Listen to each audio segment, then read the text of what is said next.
La joggeuse de 17 ans, dont la famille avait signalé la disparition lundi soir, avait été retrouvée le lendemain dans un restaurant de Sablé-sur-Sarthe.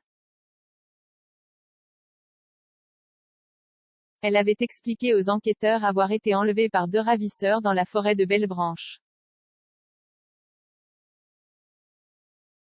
L'adolescente a finalement avoué vendredi qu'il s'agissait d'un mensonge. Plus les heures passaient, plus l'affaire de la disparition de la jeune joggeuse mayonnaise commençait à devenir douteuse. La procureure de Laval a confirmé la supercherie ce vendredi après-midi. L'adolescent, qui avait prétendu avoir été enlevé lundi par plusieurs ravisseurs dans la forêt de Bellebranche en Mayenne, a inventé cette histoire. La jeune fille a indiqué avoir menti, ne pas avoir été enlevée et s'être rendue à Sablé-sur-Sarthe à pied, révèle la procureure Céline Meignier, à l'issue des dernières auditions.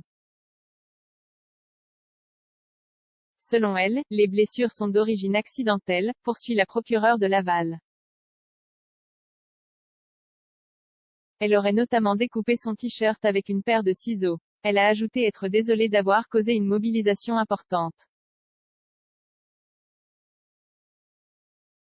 Son récit ne tenait pas. L'adolescente, âgée de 17 ans, avait été retrouvée ensanglantée dans un restaurant de Sablé-sur-Sarthe, mardi soir, à une dizaine de kilomètres de la commune de Saint-Brice où elle résidait.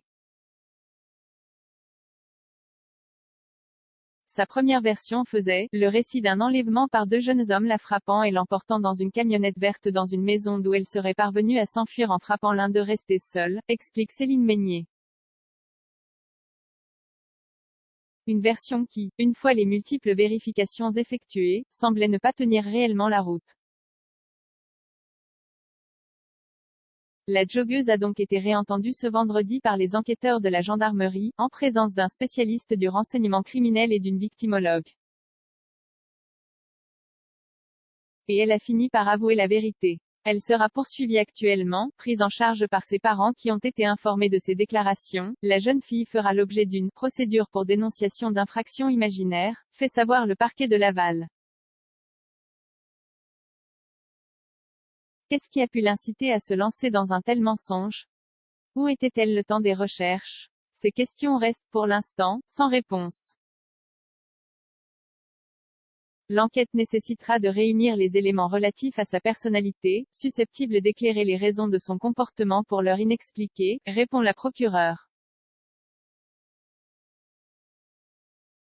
Pas moins de 200 gendarmes, ainsi que d'importants moyens matériels, avaient été mobilisés pendant 24 heures pour retrouver la trace de l'adolescente.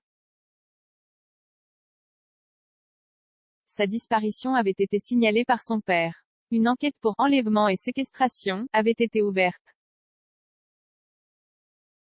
269 commentaires, 14,5 K partagés sur Messenger, partagés sur Facebook, partagés sur Twitter, partagés sur Flipboard, partagés sur Pinterest, partagés sur LinkedIn, envoyés par mail, sauvegarder une faute, imprimé.